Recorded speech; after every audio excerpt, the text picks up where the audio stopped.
नमस्कार दोस्तों, मैं सुमित यादव मौजूद हूँ आज पटेल चौक पर। आप देख रहे हैं जनता जानना चाहती है दा सुनामी पर, और आज मेरे साथ मौजूद हैं एसएससी जीडी के छात्र। इनसे कुछ बात करेंगे और समझेंगे, क्योंकि 2 महीने हो गए लगातार दिल्ली में मौजूद हैं, लेकिन अभी तो कोई सुनवाई नहीं हो रही है। ना सरकार सुन रही है, ना आप देखेंगे ना मुख्य धारा की मीडिया पर इसकी कोई बात सुनाई दे रही है। तो कुछ बात इन छात्रों से करेंगे।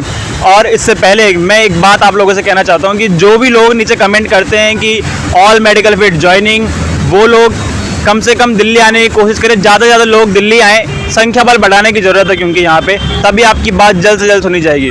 और जो लोग दिल्ली नहीं आ सकते तो कम से कम शेयर करें इस वीडियो को, ताकि लोगों तक पहुँचे ये वीडियो, लोगों को पता चले कि एसएससी जीडी के छात्र यहाँ मौजूद हैं, किसी परेशानी में है, ताकि मदद भी यहाँ पहुँचे किसी की, अगर कोई मदद करना चाहता है तो। इन लोगों से बात करेंगे और बाकी की बात आपसे वीडियो के लास्ट में करेंगे। कुछ लड़कियाँ भी मौजूद हैं। क्या नाम है मैडम आपका और कहाँ से हैं? मैं महाराष्ट्र से हूँ सर, मेरा नाम मोनिका है। महाराष्ट्र से अभी कितने लोग हैं यहाँ पे? जो यहाँ पे तो महाराष्ट्र के ज़्यादा है, तो 20-25 हो गए महाराष्ट्र के। और लड़कियाँ कितनी होंगी अभी? लड़कियाँ तो 10-12 होगी। तो क्या लग रहा है कि कुछ उम्मीद दिख रही है अभी, या नहीं दिख रही है कुछ उम्मीद? सर उम्मीद है, तो हम यहाँ पे रुके हैं। हमने तो अभी तक 2 महीने हो गए, बहुत कुछ ट्राई किया है हमने, लेकिन सरकार से कोई हमें अभी तक रिप्लाई नहीं आया। आगे का हमारा यही प्लानिंग है कि हम अनशन पे बैठेंगे। जब अनशन पे बैठेंगे तब तो सरकार तो ज़रूर सुनेगी। चलिए, और भी लड़कियों से बात करेंगे और समझें, क्योंकि लड़कियां घर से निकलने में दिक्कत होती है। तो दूसरे राज्यों से कोई महाराष्ट्र से, तो कोई बंगाल से दिल्ली में मौजूद है। दिल्ली जैसे राज्य में लड़कियां घर से बाहर सोना पड़ता है। बंगला साहिब में फ़िलहाल सो रहे हैं, बंगला साहिब में रह रहे हैं, खाना पीना बंगला साहिब में हो रहा है, दिन भर यहाँ पार्क में रहते हैं। तो लड़कियों पे क्या बीत रही है अभी, कैसा लग रहा है? क्योंकि घर से बाहर घर वाले कैसा अलाउ कर रहे हैं, घर वाले क्या बोलते हैं? घर वाले तो हमारे बहुत परेशान है और बार बार पूछते हैं कि कब होगा तुम्हारा घर, कब आओगे। उनके लिए देने के लिए हमारे पास जवाब ही नहीं। हम सरकार के पास हम ये रिक्वेस्ट करते हैं कि जल्द से जल्द हमारी मांग सुन जाए और हमें ज्वाइनिंग देके हमारे माँ बाप के पास पहुँचा दिए। तो कुछ लग रहा है, उम्मीद लग रही है कि कब तक बात सुनी जाएगी, कब तक इंतजार करना पड़ेगा आप लोगों को, कब तक दिल्ली में रहना पड़ेगा? उम्मीद तो लग रही है, लेकिन हमारा आखिरी पॉइंट अनशन का है। हम अनशन पे बैठेंगे तो सरकार को जरूर सुननी पड़ेगी। चलिए, और लोगों से बात करते हैं। अभी अनशन पे बैठने की तैयारी, तो देखना ये होगा कि क्या भूख हड़ताल, क्या अनशन आखिरी रास्ता, क्या उससे कुछ उपाय निकलेगा। सर कहाँ से हैं और क्या नाम है? जी मैं बिहार से सोनू कुमार बोल रहा हूँ।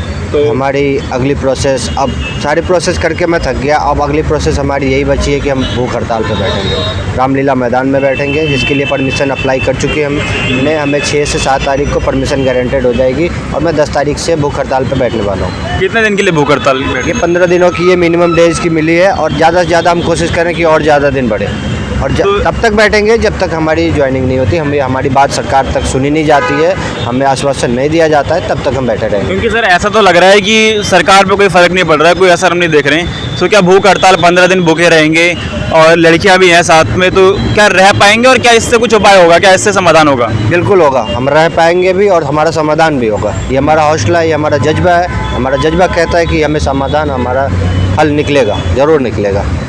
ये हम निडर है बिल्कुल। तो कई लोग कहते हैं कि आप लोग घर लौट जाएं, आगे की वैकेंसीज जो आ रही हैं उनकी तैयारी करें, क्यों यहाँ परेशान हो रहे हैं फालतू में? हम घर वापस नहीं होने वाले। अगर घर वापस तैयारी करें ना सर। तैयारी करने के लिए हम उस फैमिली से बिलोंग नहीं करते कि हम आगे की तैयारी कर सके। और यहाँ तक पहुँचे, वो बहुत स्ट्रगल करके पहुँचे, और यहाँ तक पहुँचना, हम 50 लाख लोगों ने फॉर्म डाला था, 30 लाखों ने एग्ज़ाम दिया था। उस 30 लाखों से शॉर्ट लिस्टेड होकर आज हम 55,000 लोग यहाँ पहुँचे। तो हमारे अंदर एबिलिटी है, और एबिलिटी है तो मैं उस लायक हूँ, और मुझे जॉब चाहिए तो मैं लेकर आऊँगा। तो वही बात मैं लगातार जो अपनी वीडियोस में कहता हूँ कि एबिलिटी है, ये वो छात्र हैं सभी जो सारे एग्ज़ाम पास करके बैठे हैं, मेडिकल, फिजिकल, रिटर्न सभी एग्ज़ाम पास आउट करके बैठे हैं। और उसके बाद 2018 की वैकेंसी, लेकिन 2021 में इसका रिजल्ट आता है, 2021 में मेरिट बनती है, फाइनल मेरिट।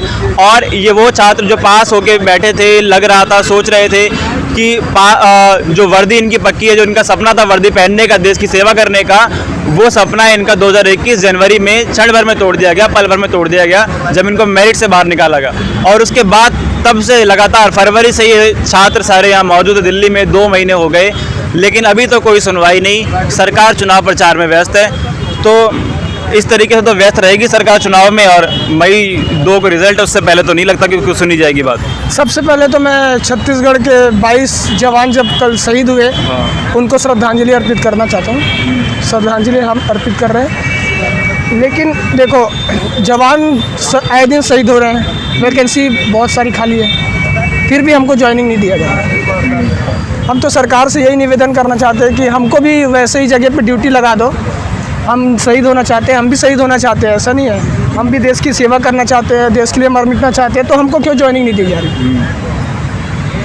तो देश के लिए मर मिटने वाले ये छात्र जो शहीद होने के लिए तैयार हैं देश के लिए, उन लोगों को ये बात जब बोलनी पड़ती है कि वर्दी दो या आरती दो, तो सुन के मुझे तो मतलब अजीब सा लगता है, क्योंकि ये छात्र वो हैं जो देश की सेवा करना चाहते थे, लेकिन वो सपना इनका तोड़ दिया गया। और भी लड़कों से बात करेंगे। सर कहाँ से हैं? बिहार से हैं, रितेश राज। क्या नाम है? रितेश राज। तो सर क्या लग रहा है कि क्या होगा आगे? कुछ उम्मीद, कुछ आशा, सरकार कब तक सुनेगी बात? हम तो अभी सब कुछ कोशिश कर लिया, भूख हड़ताल करेंगे।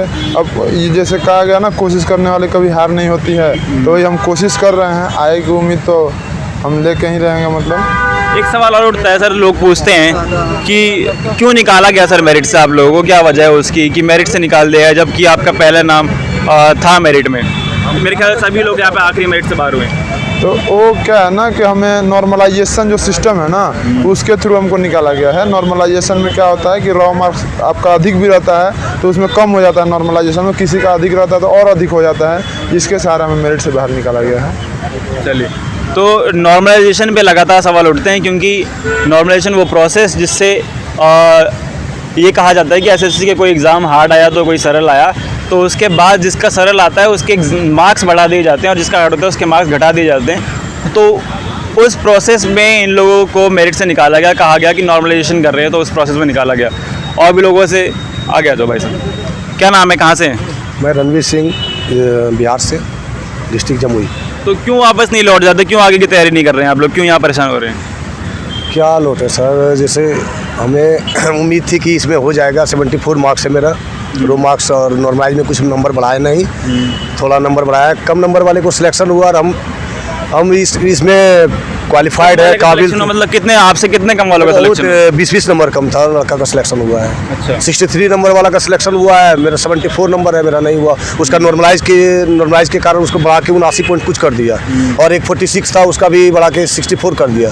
ये कौन सा धांधली कर रहे हैं? जब आप बोलते हैं क्वेश्चन टफ है, कहाँ से क्वेश्चन टफ है? सब तो वही एसएससी का कोई भी जो पार्ट होता है, 4 पार्ट होता है, उसमें कुछ ना कुछ तो टफ रहता है, ईजी थोड़ा रहता है। अब मान लें हम लोग साल भर से तैयारी कर रहे हैं तो 5 नंबर बढ़ता है। कंपटीशन कुछ भी कंपटीशन में कुछ भी पूछ सकता है, तो आप किसी को 20 नंबर बढ़ा दीजिए, किसी को 15 नंबर बढ़ा दीजिए, किसी को घटा भी दीजिए।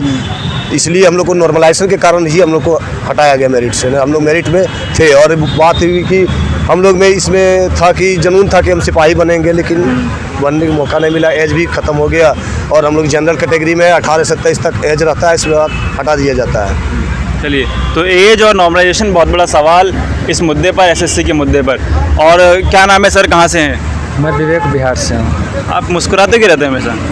क्या करें, ज़िंदगी ऐसे मुस्कुराते रहना चाहिए। ये वो समय है दिल्ली में मौजूद, मेरे ख्याल से आप 13 फरवरी से यहाँ हैं। 13 फरवरी से यहाँ हैं, 2 महीने से ज़्यादा हो गए इनको यहाँ दिल्ली में, लेकिन जब भी मिलता हूँ तो मुस्कुराते हुए जवाब देते हैं। और लेकिन क्या आगे की क्या फ्यूचर और उसका कोई पता नहीं है, लेकिन मुस्कुरा रहे हैं। क्यों सर परेशान हो रहे हैं? यहाँ पे वापस लौट जाएं, आगे की वैकेंसी की तैयारी करें। लौटने की तो बात ही नहीं होती। क्या आगे के फॉर्म भरने के लिए एज रहे तब तो फॉर्म ही नहीं भर सकते, तो क्या आगे की तैयारी करें? कुछ और किसी और चीज़ की तैयारी करें। कितना करें? 3 साल लगा दिए हैं, कितना खर्च? इतना थोड़ी ना है कि अब रह के बैठ के पढ़े। 3 साल ऐसे ही बर्बाद हो गया। तो भूख हड़ताल से क्या निकल जाएगा निर्णय, समाधान हो जाएगा भूख हड़ताल से? मुझे उम्मीद है कि भूख हड़ताल से समाधान निकलेगी, इसीलिए हम लोग लगे हुए हैं। और 10 तारीख को ये कन्फर्म है, और मैं सभी ऑल इंडिया स्टेट के सभी लड़कियों से ये कहना चाहूँगा, मेरे तरफ से ये अपील है इस चैनल के माध्यम से कि आप लोग जहाँ भी हैं 10 तारीख से पहले प्लीज़ आप लोग पहुँच जाइए यहाँ। हम लोग भूख हड़ताल करने वाले हैं, ज़ोर शोर से होगा, और आप लोग हमारा भी सहयोग करें, आएँ, ताकि हम लोग का भी कुछ आगे हो सके। चलिए, तो भूख हड़ताल ये आखिरी रास्ता इन सभी छात्रों का जो 2 महीने से यहाँ परेशान, 2 महीने से अपनी जॉब के लिए, अपनी वर्दी के लिए, अपने हक के लिए यहाँ लड़ाई कर रहे हैं और पूरी कोशिश, और आखिरी रास्ता भूख हड़ताल।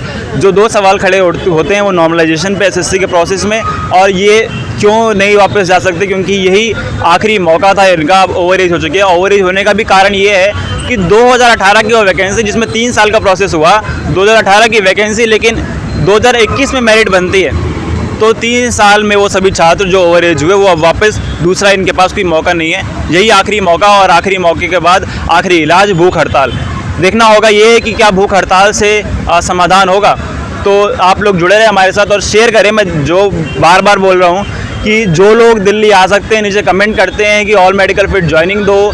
जो लोग दिल्ली आ सकते हैं दिल्ली पहुँचें, इन लोगों का समर्थन करें, संख्या बल बढ़ाएं, क्योंकि संख्या बल की ज़रूरत है। और जो लोग दिल्ली नहीं आ सकते, शेयर करें इस वीडियो को। कम से कम शेयर तो कर ही सकते हैं जो लोग दिल्ली नहीं आ सकते, क्योंकि ये बात उन लोगों तक पहुंचनी चाहिए जो लोग इनकी मदद करने के काबिल हैं, जो लोग इनकी मदद कर सकते हैं किसी भी तरीके से, फाइनेंशियली सपोर्ट या फिर और भी कोई पॉलिटिकल सपोर्ट, तो उनके पास पहुँचे। तो दोस्तों, ख़त्म करूँगा ये वीडियो। मिलेंगे अगली वीडियो में किसी और खबर के साथ। तब तक के नमस्कार, खुश रहें, स्वस्थ रहें।